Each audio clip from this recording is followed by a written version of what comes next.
মরা মানুষকে কোরআন শোনায় লাভ নাই।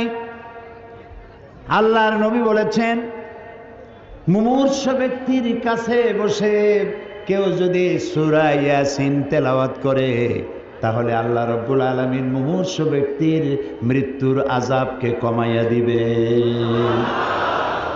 তো যখন মরতে পড়ছিল সেই সময় পড়েন নাই, ছেলেটারে কোরআন শিখান নাই, মেয়েটারে কোরআন শিখান নাই, বউতেও জানেন না, নিজেও জানেন না। মরে গেছেন, মৌলভী সাহেবদের ভাড়া, মৌলভী সাহেবদেরকে আনিয়া, ভাড়া বললাম না, শব্দটা বেয়াদবি হয়ে যাবে, তাদেরকে নিয়ে আসছেন, আনার পরে ওনারা তেলাওয়াত করলেন। এখন বোঝেন ওরা তো ছাত্র মানুষ, হেফজখানা থেকে 20 জন ছাত্র নিয়ে এসছেন, ছাত্র ছোট মানুষ।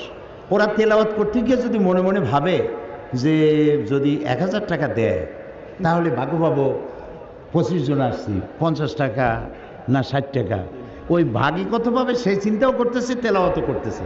তো সে যখন ভাগে পাবে কত এই চিন্তা করে তেলাওয়াত করতেছে, আল্লাহর কসম কোনো সওয়াব হবে না। তো কোনো সওয়াবও হইল না, মুদ্দারেও শুনল না, মেহনত বরবাদ, গুনাহ লাজেম, কোনো কাম হইল না। মরা মানুষে কোরআন শুনবার জন্য কোরআন আসে নাই, জিন্দা মানুষে কোরআন শুনবার জন্য কোরআন নাজিল হয়েছে। সুবহানাল্লাহ।